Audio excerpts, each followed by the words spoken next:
Bonjour à tous et bienvenue sur l'internaute.com, westfrance.fr et 20minutes.fr pour Direct Politique, votre émission de politique sur le web. Ce matin, nous recevons Yves-Marie Kahn, bonjour. Bonjour. Directeur des études politiques à l'Institut de sondage ELAB. Avec moi pour présenter cette émission, Michel Urvoa, éditorialiste politique à Ouest France, bonjour. Bonjour. Et Mathieu Gruel, journaliste politique à 20 minutes. Bonjour. Chers internautes, vous connaissez le principe de l'émission. Vous avez une trentaine de minutes pour réagir, pour commenter sur Internet, pour également poser votre question et je la retransmettrai à notre invité. Alors on va tout de suite commencer en rappelant un petit peu les chiffres, donc les résultats de ce premier tour pour les trois partis en tête. Donc nous avions au premier tour le FN qui est arrivé à 27,73%. LRUDI Modem à 23,12% et le PSSC, à 26,65% et le PS et ses alliés à 23,12%. Donc on va tout de suite prendre la question d'un internaute. C'est Jonas qui vous demande, est-ce qu'aujourd'hui l'EFN est le premier parti de France ? Alors aujourd'hui, sur la base des résultats du premier tour des élections régionales, si l'on raisonne en termes de voix ou de suffrages exprimés, le Front National est bien entendu le premier parti de France, puisqu'il fait à l'échelle nationale près de 28% des suffrages exprimés, il recueille 6 millions de voix à lui tout seul, alors que les autres formations politiques ou les autres alliances sont nettement au-dessus. Donc en termes de voix, le Front National est effectivement le premier parti de France.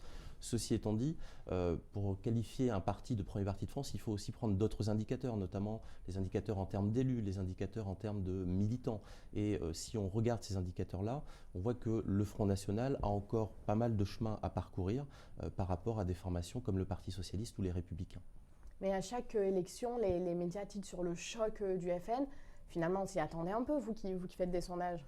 Oui, effectivement, quand on voit les résultats du premier tour des élections régionales, en tout cas le rapport de force nationale tel qu'il se dessine à l'issue du vote de dimanche, il n'y a pas de surprise. C'est-à-dire que ce que l'on a vu sortir des urnes, c'est ce qui était mesuré par les sondages dans les derniers jours précédant la campagne électorale, avec notamment, selon les enquêtes, on avait un Front National qui oscillait entre 28 et 30%. Or, il s'avère que sur la seule métropole, le Front National est à 28,5%, donc il n'y a pas de surprise, il n'y a pas de choc non plus au sens où il n'y a pas de surprise par rapport à ces résultats. Ce qui est par contre plus surprenant, ce qui interpelle sans doute davantage, c'est le fait que le Front National, élection après élection, même dans un contexte de forte abstention, eh bien, continue à progresser, que ce soit en suffrage exprimé, 28% des suffrages exprimés dimanche, c'est plus qu'au départemental, c'est davantage aussi qu'aux élections européennes de mai 2014. On voit que là, il y a une progression continue, que le Front National continue à élargir son socle électoral, lorsque dans le même temps, notamment, du côté de la droite et du centre, on a plutôt une décrue du nombre de voix qui sont portées sur les listes de droite. Compte tenu du différentiel de réserve pour le second tour, combien de régions voyez-vous pour le Front National ? Et puis, derrière ça, il y a une autre question, c'est comment analysez-vous, comment prévoyez-vous le comportement des électeurs socialistes là où le PS se retire ?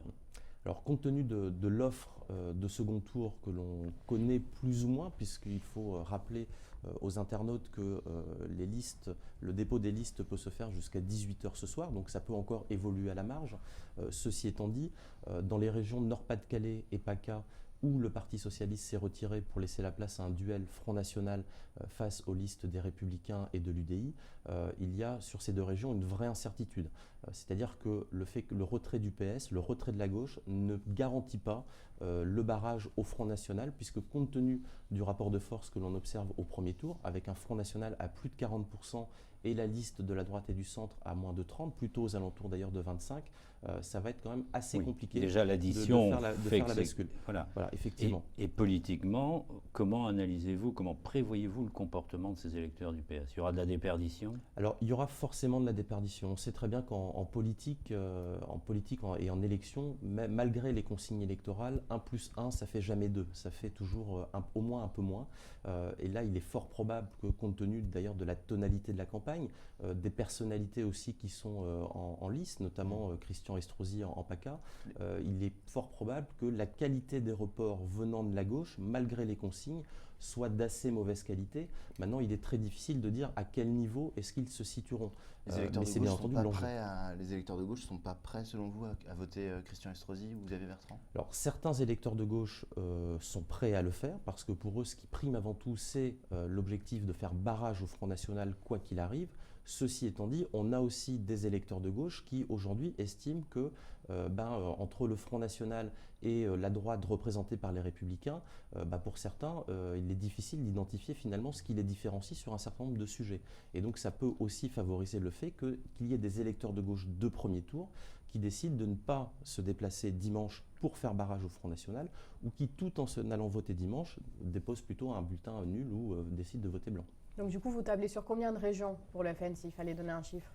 Alors, il y a ces deux régions, donc Nord-Pas-de-Calais, Picardie et PACA, où il y a une vraie incertitude et qui peuvent être gagnées par le Front National. Il y a une autre région qui peut aussi être gagnée par le Front National si on reste dans une configuration de triangulaire avec le maintien de la liste socialiste, et en l'occurrence c'est Alsace-Lorraine, Champagne-Ardenne. Jean-Pierre Masseret, qui est arrivé 3e au second tour, tête de liste socialiste derrière le Front National et les Républicains, a décidé de se maintenir malgré les consignes de Jean-Christophe Cambadélis et du Parti socialiste. Alors il a encore jusqu'à 18h pour revenir sur sa décision, mais sur cette région-là, s'il y a maintien effectivement de la liste socialiste, il est quasiment acquis, rien n'est jamais tout à fait certain, mais il est quasiment acquis que dans une configuration de triangulaire, Florian Philippot sera en mesure d'emporter une majorité des sièges au sein de la future Assemblée. Donc c'est 2 ou 3? Alors il y a ces 3 régions-là, effectivement c'est 2 ou 3, mais il y a une autre région là aussi où il y a une incertitude assez forte, même si je pense qu'elle n'est pas très favorable au Front National, c'est la Bourgogne-Franche-Comté. On s'y intéresse assez peu, mais le Front National a fait là aussi un très bon score. Il y a une vraie incertitude compte tenu du rapport de force que l'on observe au on va y premier revenir, tour. Justement. Jean-Christophe Cambadélis était interviewé hier matin sur RTL. Il disait « Si la gauche avait été unie, nous serions partout en tête ». Est-ce qu'on peut imputer l'échec de la gauche à Emmanuel Cos? Alors, déjà, on peut revenir sur les propos de Jean-Christophe Cambadélis qui, effectivement, additionne l'ensemble des voix de gauche dans chacune des régions. Et effectivement, lorsqu'on fait cette addition, on s'aperçoit que la gauche arrive généralement en tête par rapport aux autres forces politiques. Ceci étant dit, on sait très bien que la gauche, partant divisée dans toutes les régions, elle a aussi ratissé plus large qu'elle ne l'aurait fait avec des listes d'union. Pour une raison assez simple, c'est que il y a encore l'exécutif national, la gauche, fait face à une défiance très forte, un exécutif national incarné par Manuel Valls et François Hollande, qui est quand même majoritairement impopulaire. Et donc, compte tenu de ce contexte-là, on sait très bien qu'une partie des électeurs de gauche qui n'auraient pas voté pour une liste d'union de la gauche emmenée par le Parti socialiste ont trouvé dans l'offre politique de dimanche, à travers les autres listes de gauche, de quoi faire leur marché, de quoi se prononcer. Donc, on peut émettre quand même l'hypothèse tout à fait sérieusement que des listes d'union de la gauche n'auraient pas réalisé ce résultat-là. Elles auraient fait moins en cas d'union de la gauche. Donc c'est peut-être s'il faut imputer l'échec à quelqu'un, c'est peut-être au gouvernement qui a déçu les électeurs? Oui, au gouvernement et à la gauche dans son ensemble. C'est-à-dire qu'on voit bien qu'effectivement le gouvernement et le Parti socialiste font face à une impopularité forte, mais dans le même temps, il n'y a pas d'alternative crédible qui, du point de vue des électeurs, ressort à côté du Parti socialiste. Il faut quand même voir que les scores, notamment des écologistes au premier tour des élections régionales dimanche, sont très sensiblement inférieurs à ceux qu'ils avaient obtenus à l'occasion des élections régionales en 2010, et ce quand bien même, effectivement, ils tiennent un discours très critique à l'égard du gouvernement et à l'égard d'un gouvernement impopulaire. Donc on voit bien que les écologistes et les forces de gauche hors Parti socialiste ne parviennent pas à capitaliser aujourd'hui sur ce mécontentement d'une certaine façon, mais c'est aussi vrai pour la droite. L'alternance la plus crédible aujourd'hui pour une grande partie des électeurs, c'est le Front National. Depuis 30 ans, le Front National monte plus ou moins régulièrement, mais il monte.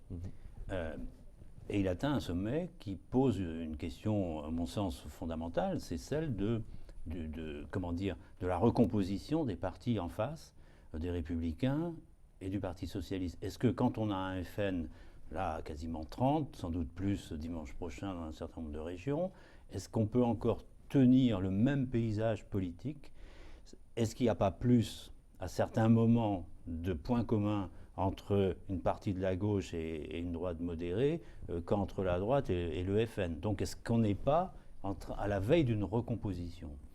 Oui, effectivement, c'est une hypothèse qui est tout à fait probable, puisque les enjeux tant pour la gauche que pour la droite et le centre, ne sont pas les mêmes selon que le Front National est à 15% ou à 30% comme aujourd'hui, ou à 28% très exactement. Aujourd'hui, le Front National, à l'occasion du premier tour des élections régionales, a récolté un peu plus de 6 millions de voix. C'est du jamais vu pour le Front National hors élection présidentielle. Marine Le Pen, c'était 6,5, mais avec 30 points de participation de plus, ce qui montre bien combien déjà le Front National a fortement progressé et siphonne progressivement une partie de l'électorat de la droite, mais aussi une partie de l'électorat de gauche. On voit très bien que les nouveaux électeurs du Front National viennent viennent très fréquemment de l'électorat de Nicolas Sarkozy, mais on voit aussi d'anciens électeurs de François Hollande à la présidentielle voter pour le Front National. Et ce qui effectivement laisse à penser que nous sommes peut-être à la veille d'une recomposition du paysage politique, c'est qu'il y a une constance aussi dans le vote national. Non seulement le Front National déjà se maintient à un niveau élevé élection après élection, mais en plus il élargit son socle électoral et on voit qu'un électeur qui a voté pour le Front National, que ce soit à la présidentielle, aux européennes ou encore aux départementales en mars dernier, la probabilité qu'il renouvelle son vote à l'occasion des élections régionales était de l'ordre de 9 sur 10, lorsque on est à des niveaux beaucoup moins élevés pour les autres partis. Donc il y a une constance dans le vote national. Donc le vote d'adhésion s'étend. Donc ça montre bien que même s'il y a une part de protestation dans le vote du Front National, il y a aussi une adhésion, et d'ailleurs je pense que les deux sont liés. On aurait tort d'opposer protestation et adhésion. Les deux vont de pair aujourd'hui dans le vote du Front National. Et cette progression, elle est en plus nationale. Donc effectivement, ça peut amener à une recomposition, au sens où si cette dynamique du Front National se poursuit dans la perspective de l'élection présidentielle ou des législatives en 2017, et pour être tout à fait franc, aujourd'hui, on ne voit pas qu'est-ce qui pourrait remettre en cause cette dynamique. Ça pose effectivement de très grosses difficultés, tant pour les Républicains que pour le Parti Socialiste, parce que, effectivement, comme on le voit, notamment en Nord-Pas-de-Calais et en PACA, bien aujourd'hui, ça fait des victimes, et notamment, c'est la disparition de la gauche pour 5 ans ou 6 ans dans ces régions, ce qui n'est pas du tout négligeable. La Nord-Pas-de-Calais et PACA, on n'est pas loin d'un 5e du corps électoral français. Concernant les Républicains qui espéraient une vague bleue pendant ces régionales et qui sont finalement en tête dans 4 régions, c'est une question de Manon, une internaute qui se demande si justement c'est pas, qui est responsable de cet échec relatif des Républicains. Alors, effectivement, je crois qu'on peut déjà parler d'échec effectivement pour les listes d'union entre les Républicains, l'UDI et le MoDem, puisqu'effectivement, la vague bleue qui était espérée par eux, de toute évidence, n'aura pas lieu, ou en tout cas, elle aura un goût amer, sans doute, même si elle finissait par se produire à l'issue du second tour, pour une raison assez simple, c'est qu'on voit bien qu'effectivement, aujourd'hui, face à une gauche qui connaît pas mal de difficultés, un Parti socialiste qui, certes, se maintient plus ou moins à des niveaux honorables, mais qui sont nettement en dessous de ce qu'il a pu enregistrer par le passé, eh bien la force d'alternance qui se dégage, celle qui engrange aujourd'hui des voix, c'est le Front National et pas la droite et le centre incarnés par les Républicains et l'UDI. Je noterai même d'ailleurs que les Républicains et l'UDI réalisent un plus mauvais score, un score inférieur cette fois-ci, au premier tour des élections régionales, par rapport à ce qu'ils avaient recueilli à l'occasion des élections départementales et à la totalisation des voix UDI, Républicains, MoDem à l'occasion des élections européennes. Donc on voit que la dynamique n'est pas de leur côté, il n'y a d'ailleurs pas de dynamique. Ils sont aussi en retrait par rapport à 2010. Et ils sont aussi légèrement en retrait, effectivement, par 2010, donc ce qui montre bien qu'ils ne profitent pas, ils ne capitalisent pas sur l'impopularité de la gauche et du gouvernement, et qu'aujourd'hui, la force politique qui se dégage comme la plus crédible pour une partie de l'électorat, pas une majorité de l'électorat, mais en tout cas pour une partie significative de l'électorat, c'est le Front National qui aujourd'hui gagne des voix. Donc, comme vous le disiez, la primaire de la droite et du centre aura lieu l'année prochaine.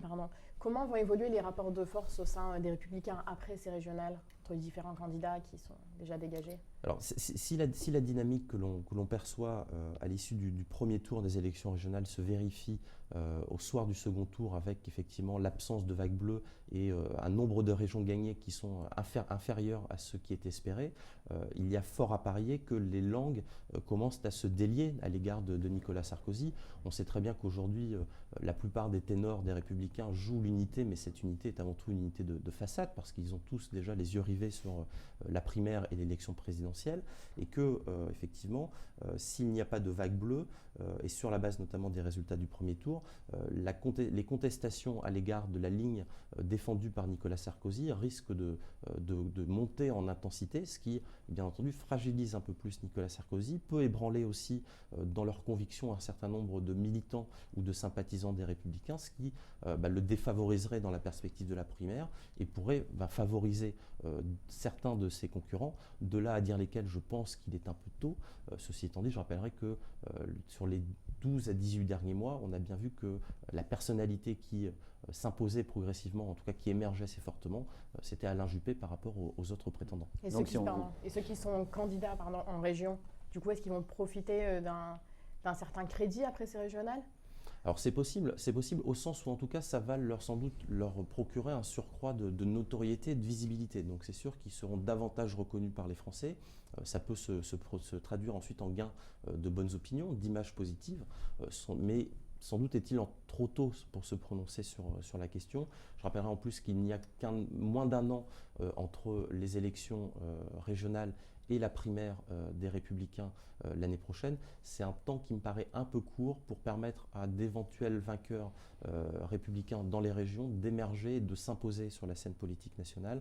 Il me semble d'ailleurs que je prends les paris d'ailleurs que Xavier Bertrand, s'il est élu président du Conseil régional de Nord-Pas-de-Calais-Picardie à l'issue du second tour, se retirera probablement de la course à la primaire, compte tenu de la situation régionale. Christian Estrosi qui a toujours été un peu flou sur le sujet, vous prenez le pari aussi ? Je ne prendrai pas forcément le pari, mais je pense que un certain nombre de candidatures aujourd'hui à la primaire s'expliquent avant tout par le souhait de bénéficier d'une certaine visibilité. Donc le fait de se dire candidat à la primaire, ça fait qu'on bénéficie forcément d'une certaine visibilité. Ça peut être un avantage concurrentiel, notamment dans le cadre des élections régionales. Mais ceci étant dit, cette période passée, ces élections passées, je pense qu'on verra sans doute l'offre se décanter un peu plus d'ici dans la perspective de la primaire de novembre 2016. C'est pour compléter la question de Sophie. Est-ce que vous allez jusqu'à dire que c'était une erreur de la part des Républicains de se caler sur les thématiques du Front National ? Est-ce qu'ils se sont laissés trop entraîner vers les thèmes sécuritaires, etc. Est-ce qu'ils n'ont pas été assez eux-mêmes, en fait ? Oui, c'est probable. Alors, on sait, quand on regarde les données d'enquête dont on dispose, qu'il y a une grande porosité entre une partie du socle électoral des Républicains et de celui du Front National, notamment sur des sujets comme liés à la sécurité, à l'immigration, à l'identité nationale. La difficulté aujourd'hui pour les Républicains, c'est que sur ces sujets-là, effectivement, ils ne se différencient pas du Front National, ils donnent plutôt l'impression de courir après le Front National, et ce qui fait que compte tenu, on va dire, du déficit de crédibilité dont ils pâtissent auprès d'une partie des Français aujourd'hui, eh bien, beaucoup d'électeurs se disent à la copie, on va préférer l'original. Et l'original aujourd'hui, c'est le Front National. Au fond, il y a à peu près quoi, la moitié de l'électorat républicain qui serait prêt à une cohabitation avec le Front National ? Oui, je pense qu'on est dans cet ordre de grandeur. Et si on n'est pas tout à fait à la moitié, on est sans doute au moins autour de 40%, ce qui est quand même beaucoup, avec sans doute d'ailleurs de fortes disparités selon les régions. Je pense que c'est sans doute plus prononcé dans le sud de la France, et notamment en PACA, que ça ne l'est dans le nord. Mais de manière nationale, effectivement, aujourd'hui, cette porosité, on la retrouve de façon assez... Donc il y a une cassure en germe des Républicains, là. Il y a une fracture. Oui, effectivement. Et cette fracture, d'ailleurs, je pense que, d'une certaine façon, si recomposition de l'espace politique national il y a dans les mois à venir, ou après l'élection présidentielle, elle passera nécessairement par une fracture, une césure au sein des Républicains, justement, parce qu'une recomposition du Front National, une recomposition de l'espace politique national, ça suppose d'une certaine façon que s'opère la fameuse fusion des droites, chère à Patrick Buisson, ancien conseiller de Nicolas Sarkozy lorsqu'il était président de la République, et parce qu'effectivement, on voit bien qu'aujourd'hui, l'attractivité entre une partie de l'électorat du Front National et de l'électorat de la droite, et notamment des Républicains, est extrêmement forte, mais pour une raison assez simple, c'est qu'aujourd'hui, parmi les nombreux électeurs du Front National, on a beaucoup d'anciens électeurs de Nicolas Sarkozy. On va faire un petit tour de France des régions pour avoir un petit peu votre pronostic dans quelques régions. Donc en Alsace, Champagne-Ardenne, Lorraine, on en parlait tout à l'heure, Jean-Pierre Maseret a décidé de se maintenir malgré la consigne du Parti socialiste. Est-ce que vous pensez que ces électeurs lui seront fidèles ou qu'ils préféreront appliquer le Front républicain? Alors effectivement, Jean-Pierre Masré en Alsace, Champagne-Ardenne, à Lorraine, a décidé de se maintenir alors qu'il est arrivé en troisième position, hein, largement distancé par Florian Philippot et Philippe Richert pour les Républicains. Jean-Pierre Masré n'a aucune chance de l'emporter à l'occasion de ces élections, du second tour des élections régionales. Et compte tenu effectivement du rapport de force de premier tour, il est fort probable, et si l'on y ajoute en plus les consignes du Parti socialiste et le contexte général, il est fort probable qu'il enregistre une déperdition de voix assez importante. Toute la question, c'est de savoir si cette déperdition de voix sera suffisante pour permettre à Philippe Richert de rattraper Florian Philippot. C'est peu probable dans le cas d'une triangulaire. Il y a 10 points d'écart entre le Front National et les Républicains au premier tour dans cette région. Je pense que s'il y a une région qui peut assez facilement être gagnée par le Front National dimanche soir, c'est Alsace, Champagne-Ardenne, Lorraine, dans l'hypothèse où Jean-Pierre Masré ne retirerait pas sa candidature d'ici la fin de la journée. Alors, Bourgogne-Franche-Comté, vous en avez dit un mot tout à l'heure, une triangulaire très serrée avec une possibilité, pas une certitude, mais une possibilité là aussi de victoire FN, enfin en tout cas très serrée. Oui, c'est extrêmement serré. La victoire est possible, mais je serais tenté de dire que la victoire est possible un peu pour chacun des camps en présence. Hein. On est vraiment, dans cette région-là, on est vraiment dans le brouillard. Et alors, en Auvergne-Rhône-Alpes, Laurent Wauquiez fait finalement un bon score. Est-ce qu'il y a du suspense là ? Alors, il y a un léger suspense. Ceci étant dit, là, on peut dire que sur cette région, l'avantage est quand même en faveur de Laurent Wauquiez. Je pense que de ce qui ressort du rapport de force de premier tour, il dispose d'une réserve suffisante qui devrait lui permettre de l'emporter, même si on ne peut pas écarter le fait qu'il a la possibilité qu'il y ait quand même un resserrement de ce rapport de force au second tour. Ceci étant dit, ça semble quand même plutôt bien engagé pour Laurent Wauquiez dans cette région. En Ile-de-France, donc Valérie Pécresse arrive en tête, Claude Barthelone est deuxième, mais il peut compter sur le report d'Europe Écologie Les Verts, du Front de gauche. Dans ce contexte-là, quel est votre pronostic pour le second tour ? Alors je pense que sur l'Île-de-France, et contrairement d'ailleurs à ce que l'on ne pouvait observer dans les enquêtes, après les enquêtes par sondage avant le premier tour, on a un rapport de force politique qui est plus serré qu'attendu. Au premier tour, je pense que les cartes sont un peu rebattues dans cette région et que, alors que Valérie Pécresse semblait avoir un certain avantage, celui-ci s'est quand même considérablement réduit et qu'il n'est pas impossible que la gauche conserve cette région, ce qui aurait une portée symbolique quand même assez forte, à condition bien entendu que Claude Barthelone bénéficie de bons reports en provenance des électeurs ayant choisi les listes Front de gauche ou les listes écologistes au premier tour. Le fait qu'il ait annoncé dès hier soir un accord avec les écologistes et le Front de gauche devrait favoriser d'assez bons reports. Maintenant, tout est affaire de niveau. Et ça, pour l'instant, aujourd'hui, on ne dispose pas d'éléments permettant de savoir avec un peu plus de précision quel sera le volume de report dans la perspective du second tour. Valérie Pécresse a des réserves pour le second tour en Ile-de-France ? Alors Valérie Pécresse dispose de réserves pour le second tour, mais de réserves qui sont moins importantes que celles dont dispose Claude Barthelone. Et c'est ça d'ailleurs qui pourrait la pénaliser. Valérie Pécresse peut profiter du report des électeurs ayant choisi les listes de Nicolas Dupont-Aignan au premier tour, mais on voyait dans les enquêtes de premier tour que ces reports s'annonçaient d'assez mauvaise qualité. Hein. On voyait bien qu'en gros on était sur la règle des 3 tiers, c'est-à-dire qu'on avait un tiers qui choisissait Valérie Pécresse dans l'hypothèse du second tour, un autre tiers qui se reportait plutôt sur le Front National, et le troisième tiers sur l'abstention ou le vote blanc nul.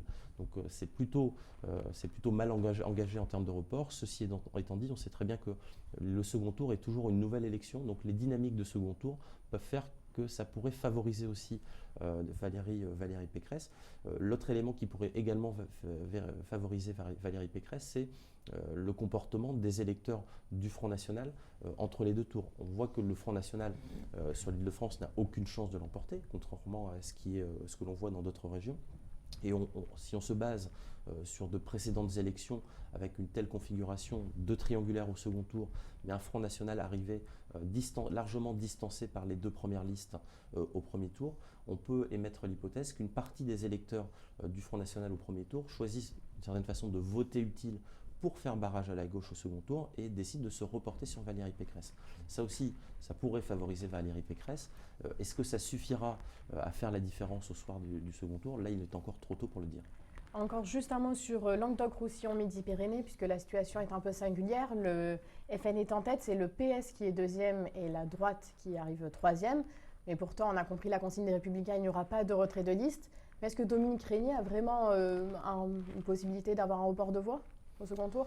Alors, il peut y avoir effectivement une déperdition pour Dominique, plutôt une déperdition que des gains de voix pour Dominique Régnier, puisqu'il est arrivé en 3e position au premier tour, derrière le Front National et le Parti Socialiste. Donc, je pense que s'il y a évolution de son socle électoral, ce sera plutôt à la baisse. À savoir maintenant si ça se reportera sur le Front National ou le Parti Socialiste, ça c'est une grande inconnue quand même pour le second tour. Ceci étant dit, compte tenu du rapport de force de premier tour, je pense que dans cette région, c'est plutôt quand même engagé favorablement en faveur de la gauche. Donc Carole Delga devrait remporter cette région à l'issue du second tour. L'abstention a encore été très forte pour ces élections au premier tour, 50,09% sur l'ensemble de la France. Nous avons un internaute, Freddy, qui demande « Il n'y a pas eu de remobilisation finalement après les attentats ?» Non, effectivement. Alors, on a une mobilisation qui est meilleure au premier tour de ces élections régionales que ce qui avait été enregistré au premier tour des élections régionales en 2010. On était à un peu plus de 46% de participation il y a 5 ans. On est à un peu plus, légèrement au-dessus des 50% aujourd'hui. Donc, il y a un surcroît de l'ordre de 4 points. Ceci étant dit, ce niveau de mobilisation, de participation n'a rien d'exceptionnel. On reste à des niveaux très bas. Pour rappel, aux élections régionales de 2004, donc ça commence un peu à dater, mais en 2004, on était à plus de 60% de participation aux élections régionales, avec quand même une nuance, c'est que les élections régionales étaient alors couplées à d'autres scrutins, en l'occurrence les élections cantonales, ce qui favorisait aussi une meilleure mobilisation. Et était à une meilleure date. Et à une meilleure date également aussi. C'est vrai que là, pour la première fois depuis 50 ans, on votait en décembre. Pour mémoire, la précédente fois, c'était pour la première élection du président de la République au suffrage universel. Et sur même le choix du parti, les attentats, les événements n'ont eu aucune influence? Alors, très peu d'influence, mais on a quand même vu qu'entre l'avant et l'après-attentat, il y a quand même des choses qui ont évolué. Pas tant du côté de la gauche, effectivement. On voit qu'il n'y a pas forcément de dynamique en faveur de la gauche suite aux attentats et au regain de bonnes opinions, de popularité qu'on a observé pour l'exécutif. En revanche, on voit que après les attentats, alors est-ce l'effet des attentats ou l'effet de la campagne électorale? C'est difficile de le dire, mais en revanche, on a vu quand même un tassement de la droite et du centre, avec une baisse dans les enquêtes d'intention de vote quand même de l'ordre de 2 à 3 points des listes républicains, UDI, Modem, et dans le même temps, une progression du Front National. Donc ça, ce sont les dynamiques de campagne que l'on a vues. Alors c'est sans doute sous l'effet de la campagne de terrain des candidats, mais il est fort probable aussi que les attentats et le fait que ça ait réactivé les préoccupations autour de la sécurité, de l'immigration, de la gestion des flux migratoires, ce sont aussi autant d'éléments qui ont constitué un terreau favorable au Front National et qui expliquent sans doute au moins pour partie sa dynamique de fin de campagne et le fait qu'il soit passé en tête par rapport à la droite et au centre au niveau national. Alors les internautes sont curieux de savoir, s'interrogent sur les classements des partis, sur la nomenclature, et sur le travail des sondeurs. Et plusieurs nous demandent, mais comment ça se fait que les médias belges sortent les résultats avant l'heure fatidique? Est-ce que c'est vous qui leur transmettez les résultats? Qui est coupable? Alors effectivement, c'est la particularité de la législation française, puisqu'en France, il est interdit de diffuser le moindre résultat lié aux élections avant la fermeture du dernier bureau de vote. Et la fermeture du dernier bureau de vote est à 20h pour la France métropolitaine, ce qui fait qu'avant 20h, aucun résultat ne peut être diffusé publiquement dans les médias. Mais ça veut dire que sous le manteau, oui, apparemment. Mais il n'est pas interdit, effectivement, de délivrer des résultats de manière privée, de manière confidentielle. Et c'est vrai qu'un certain nombre de médias étrangers en profitent parce qu'eux ne sont pas tenus de respecter la législation française sur leur territoire.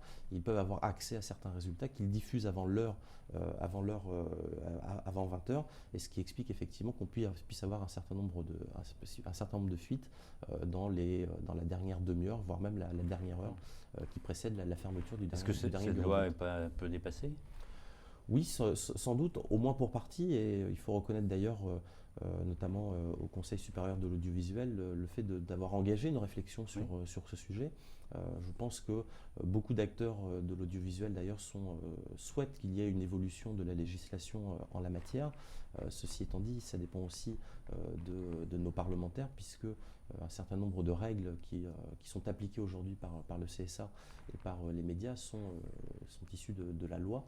Et donc ça supposerait une évolution législative. Mais on voit bien aujourd'hui qu'effectivement, compte tenu des évolutions technologiques, compte tenu du fait que les moyens d'accès à la formation se sont considérablement développés, eh bien effectivement, on voit bien que la législation française n'est plus tout à fait adaptée à des règles qui pouvaient être parfaitement respectées il y a encore une vingtaine d'années. Donc vous appelez à une évolution de cette loi ?